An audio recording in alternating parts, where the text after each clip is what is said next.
नमस्कार। आप देख रहे हैं जलवायु पत्रिका।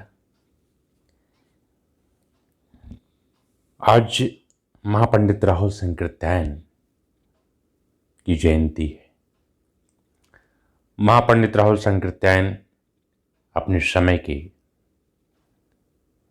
सबसे बड़े यायावर थे, या ये कहें कि जिन्होंने घुमक्कड़ी को सबसे बड़ा धर्म बताया, जिन्होंने ये कहा कि दुनिया में घुमक्कड़ी से बड़ा कोई धर्म नहीं है। उस महापंडित के जन्मदिन पर उनकी रचनाओं के संबंध में एक वार्तालाप आपसे। महापंडित राहुल संकृत्यायन 36 भाषाओं के जानकार थे। राहुल जी ने लगभग 169 किताबों की रचना की और 22वीं सदी, मध्य एशिया का इतिहास, दर्शन दिग्दर्शन, उल्गा से गंगा, कनैला की कथा, भागो नहीं दुनिया को बदलो, बुद्धचर्या, धम्म पद, तुम्हारी छह जैसी किताबों की रचना की। और इन रचनाओं के माध्यम से समाज में जो अलख जगाई, वह हिंदी साहित्य के साथ साथ समाज के लिए एक मिसाल साबित हुई। मुझे लगता है कि वर्तमान पीढ़ी राहुल जी के साहित्य से वाकिफ नहीं है। अगर वर्तमान समय में राहुल जी जैसा लेखक होता तो उसके ज़हन में किसान आंदोलन, जाति और धर्म के नाम पर राजनीति का जो बिगड़ता स्वरूप है, और साथ ही साथ जलवायु परिवर्तन तथा पर्यावरण संरक्षण जैसे मुद्दे उनकी रचनाओं के मुख्य भाग होते। लेकिन वर्तमान समय के रचनाकारों में यह ललक नहीं दिखाई देती कि समय के साथ जो मुद्दे समाज में मौजूद हैं उन पर अपनी लेखनी चलाएं। यहाँ हिंदी साहित्य के उन तमाम बुद्धिजीवियों से यह उम्मीद करना बेमानी है कि वर्तमान समय की समस्याओं पर भी अपनी कलम चलाएं। महापंडित राहुल संकृत्यायन हमेशा प्रासंगिक हैं और प्रासंगिक रहेंगे, क्योंकि भारत जैसे देश के लिए एक ऐसा रचनाकार जिसने अपनी कलम हर मुद्दे पर चलाई। कोई ऐसा मुद्दा उस वक्त नहीं था जिस पर राहुल जी ने अपनी बात ना कही हो। तो इसी जयंती के उपलक्ष्य में मुझे लगता है कि सबसे अच्छे ढंग से अगर जयंती उनकी मनाई जाए तो उनकी रचनाओं का एक पाठ हो और पाठ पर एक विमर्श हो तो वो ज़्यादा बेहतर होगा। तो उसी संदर्भ में महापंडित जी की एक बड़ी कालजयी रचना तुम्हारी छह के नाम से है, जिसमें कई लेख हैं। तुम्हारे समाज की छह, तुम्हारे धर्म की छह, तुम्हारे जोकों की छह। तो ऐसे बहुत से रचनाएं हैं। उसी का एक लेख आज आपके सामने प्रस्तुत कर रहा हूँ। लेख का नाम है तुम्हारे धर्म की छह। वैसे तो धर्मों में आपस में मतभेद है। एक पूरब मुंह करके पूजा करने का विधान करता है तो दूसरा पश्चिम की ओर। एक सिर पर कुछ बाल बढ़ाना चाहता है तो दूसरा दाढ़ी। एक मूंछ कतरने के लिए कहता है तो दूसरा मूंछ रखने के लिए। एक जानवर का गला रेतने के लिए कहता है तो दूसरा एक हाथ से गर्दन साफ करने को। एक कुर्ते का गला दाहिनी तरफ रखता है तो दूसरा बाईं तरफ। एक जूठ मीठ का कोई विचार नहीं रखता तो दूसरे के यहाँ जाति के भीतर भी बहुत से चूल्हे हैं। एक खुदा के सिवा दूसरे का नाम भी दुनिया में रहने नहीं देना चाहता तो दूसरे के देवताओं की संख्या नहीं। एक गाय की रक्षा के लिए जान देने को कहता है तो दूसरा उसकी कुर्बानी से बड़ा सवाब समझता है। इस तरह दुनिया के सभी मजहबों में भारी मतभेद है। ये मतभेद सिर्फ विचारों तक ही सीमित नहीं रहे, बल्कि पिछले 2000 वर्षों का इतिहास बतला रहा है कि इन मतभेदों के कारण मजहबों ने एक दूसरे के ऊपर जुल्म के कितने पहाड़ ढाए। यूनान और रोम के अमर कलाकारों की कृतियों का आज अभाव क्यों दिखता है? इसलिए कि वहाँ एक मजहब आया जो ऐसी मूर्तियों के अस्तित्व को अपने लिए खतरे की चीज़ समझता था। ईरान की जातीय कला, साहित्य और संस्कृति को नाम शेष सा क्यों हो जाना पड़ा? क्योंकि उसे एक ऐसे मजहब से पाला पड़ा जो इंसानियत का नाम भी धरती से मिटा देने पर तुला हुआ था। मेक्सिको और पेरू, तुर्किस्तान और अफगानिस्तान, मिस्र और जावा, जहाँ भी देखिए मजहबों ने अपने को कला, साहित्य, संस्कृति का दुश्मन साबित किया। और खून खराबी, इसके लिए तो पूछिए मत। अपने अपने खुदा और भगवान के नाम पर, अपनी अपनी किताबों और पाखंडों के नाम पर मनुष्य के खून को उन्होंने पानी से भी सस्ता कर दिखलाया। यदि पुराने यूनानी धर्म के नाम पर निरपराध ईसाई बच्चे, बूढ़ों, स्त्री पुरुषों को शेरों से फड़वाना, तलवार के घाट उतारना बड़े पुण्य का काम समझते थे, तो पीछे अधिकार हाथ आने पर ईसाई भी क्या उनसे पीछे रहे? ईसा मसीह के नाम पर उन्होंने खुलकर तलवार का इस्तेमाल किया। जर्मनी में इंसानियत के भीतर लोगों को लाने के लिए कत्लेआम समझा दिया गया। पुराने जर्मन ओक वृक्ष की पूजा करते थे, कहीं ऐसा न हो कि ये ओक उन्हें फिर पथभ्रष्ट कर दें। इसके लिए बस्तियों के आसपास एक भी ओक को रहने न दिया गया।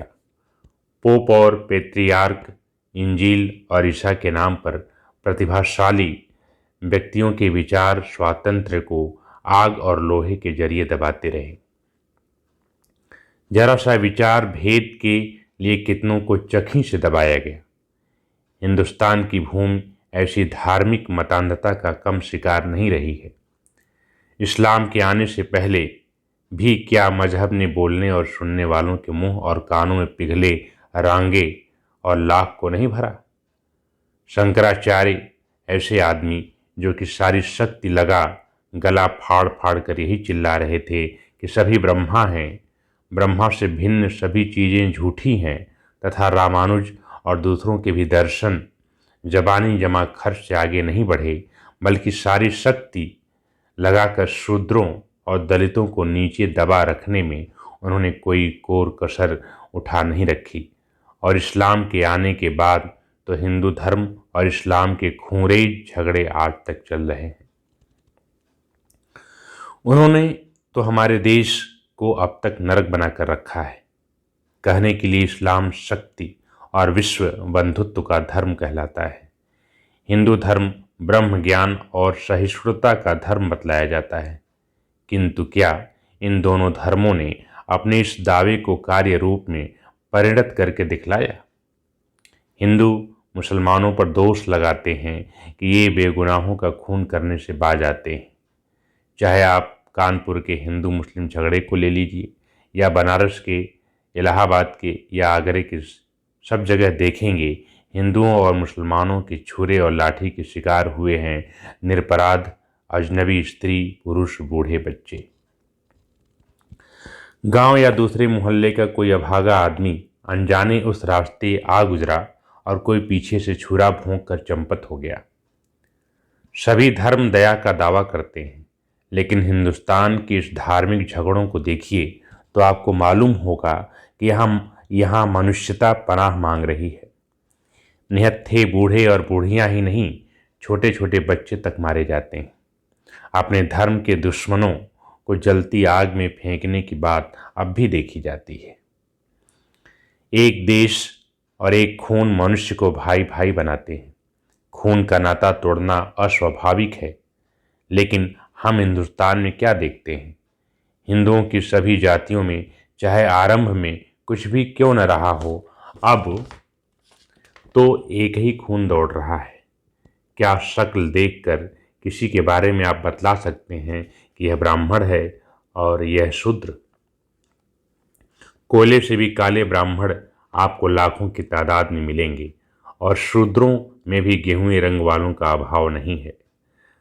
पास पास रहने वाले स्त्री पुरुष के यौन संबंध जात की ओर से हजार रुकावटें होने पर भी हम आए दिन देखते हैं। कितने ही धनी खानदानों राजवंशों के बारे में तो लोग साफ कहते हैं कि दास का लड़का राजा और दासी का लड़का राजपुत्र। इतना होने पर भी हिंदू धर्म लोगों को हजारों जातियों में बांटे हुए है। कितने ही हिंदू हिंदू के नाम पर जातीय एकता स्थापित करना चाहते हैं, किंतु वह हिंदू जातीयता है कहाँ। हिंदू जाति तो एक काल्पनिक शब्द है। वस्तुतः वहाँ हैं ब्राह्मण, क्षत्रिय, भूमिहार, कायस्थ, चमार आदि आदि। एक राजपूत का खाना पीना, ब्याह, श्राद्ध अपनी जाति तक सीमित रहता है। उसकी सामाजिक दुनिया अपनी जाति तक सीमित है।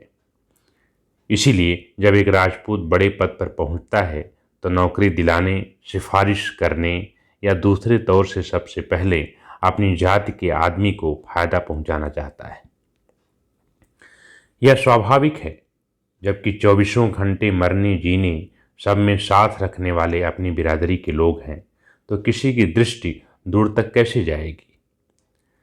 कहने के लिए तो हिंदुओं पर ताना कसते हुए इस्लाम कहता है कि हमने जात पात के बंधनों को तोड़ दिया।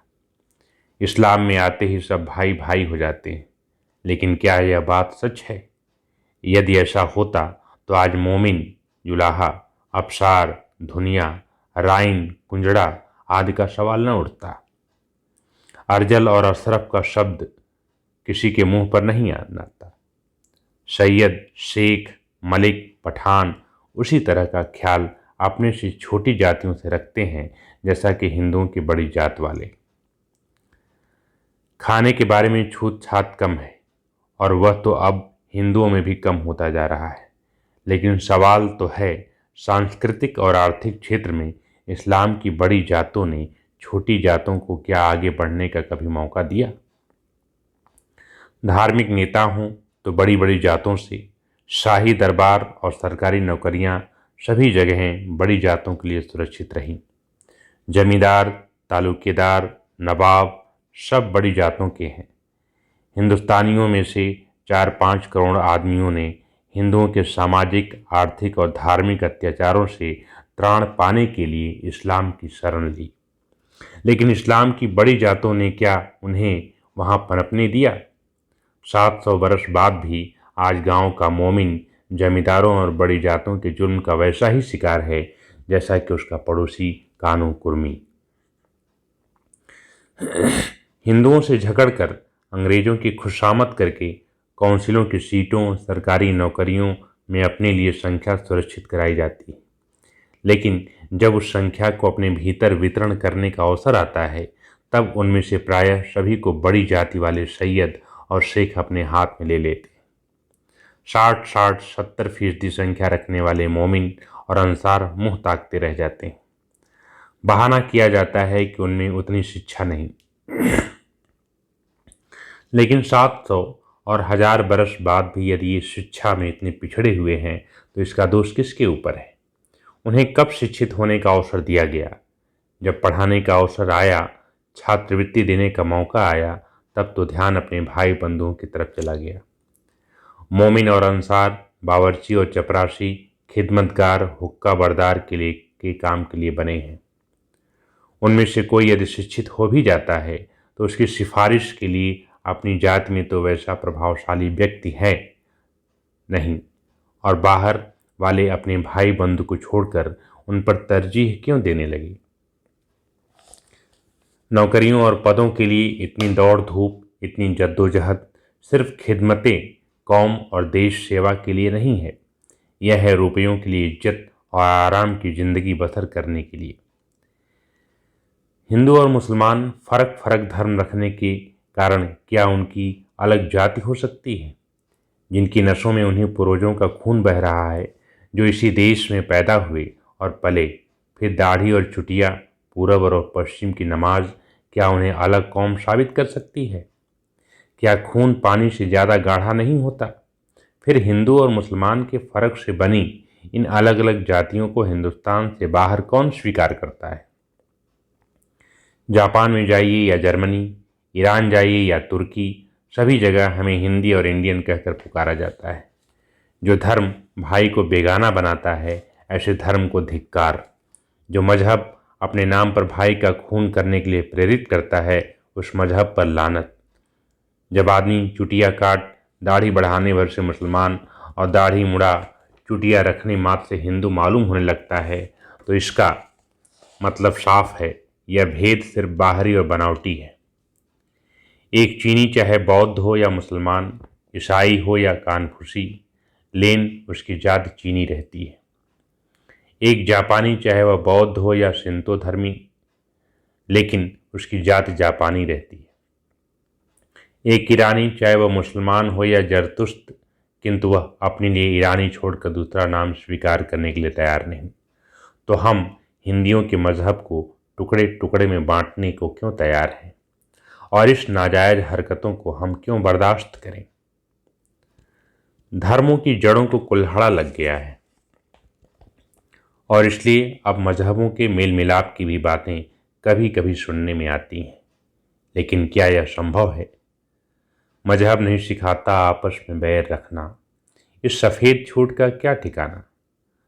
अगर मजहब बैर नहीं सिखलाता तो चोटी दाढ़ी की लड़ाई में 1000 बरस से आज तक हमारा मुल्क पामाल क्यों है? पुराने इतिहास को छोड़ दीजिए, आज भी हिंदुस्तान के शहरों और गांवों में एक मजहब वालों को दूसरे मजहब वालों के खून का प्यासा कौन बना रहा है? कौन गाय खाने वालों से गोबर खाने वालों को लड़ा रहा है? असल बात यह है, मजहब तो सिखाता है आपस में बैर रखना, भाई को है सिखाता आपस में बैर रखना, भाई को है सिखाता भाई का खून पीना। हिंदुस्तानियों की एकता मजहबों के मेल पर नहीं होगी, बल्कि मजहबों की चिता पर। कौवे को धोकर हंस नहीं बनाया जा सकता, मली धोकर रंग नहीं चढ़ाया जा सकता। मजहबों की बीमारी स्वाभाविक है, उसका मौत को छोड़कर इलाज नहीं। एक तरफ तो वे मजहब एक दूसरे के इतने ज़बरदस्त खून के प्यासे हैं, उनमें से हर एक दूसरे के खिलाफ शिक्षा देता है।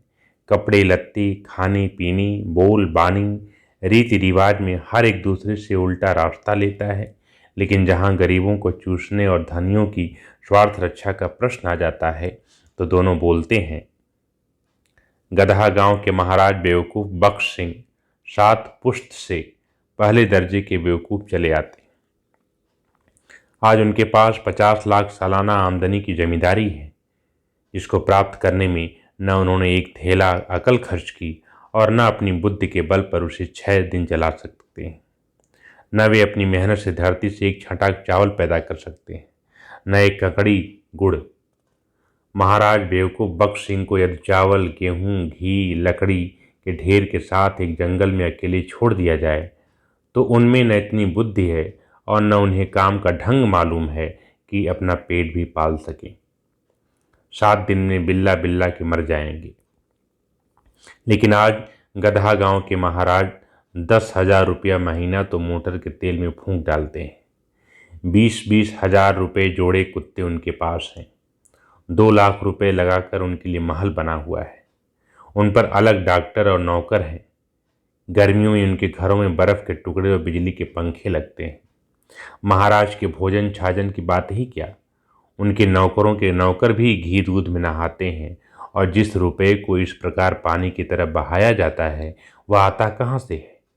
उसे पैदा करने वाले कैसी ज़िंदगी बिताते हैं? वे दाने दाने को मोहताज हैं। उनके लड़कों को महाराज बेवकूफ़ बख्श सिंह के कुत्तों का जूठा भी यदि मिल जाए तो वे अपने को धन्य समझें।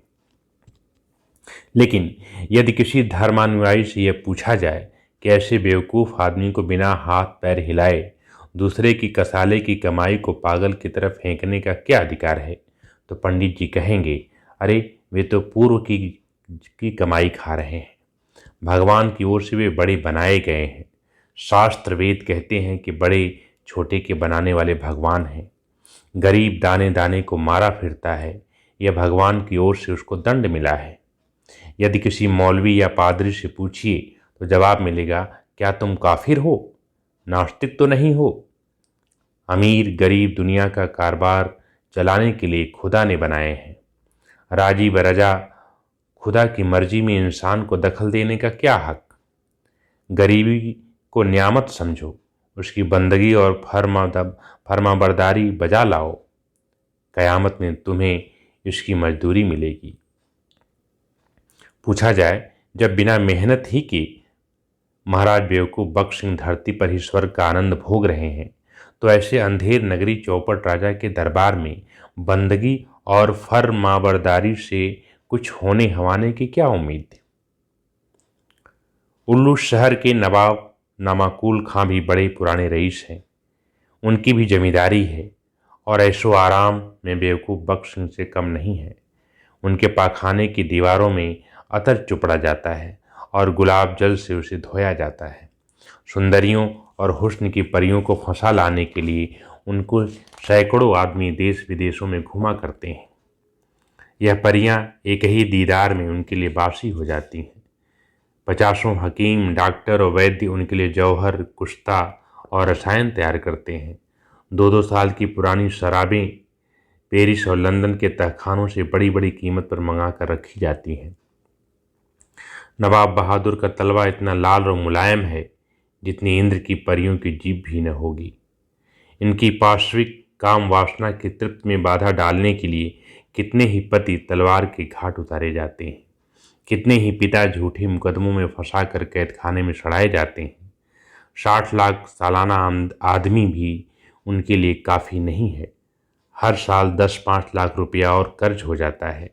आपको GCSI, GCIE, फर्जिंद, खास, फिरंग आदि बड़ी बड़ी उपाधियां सरकार की ओर से मिली हैं। वायसराय के दरबार में सबसे पहले कुर्सी इनकी होती है और उनके स्वागत में व्याख्यान देने और अभिनंदन पत्र पढ़ने का काम हमेशा उल्लू शहर के नवाब बहादुर और गदहा गांव के महाराजा बहादुर को मिलता है। छोटे और बड़े दोनों लाट इन दोनों रईसुल उमरा की बुद्धिमानी, प्रबंध की योग्यता और याया परवरी की तारीफ करते नहीं अघाते।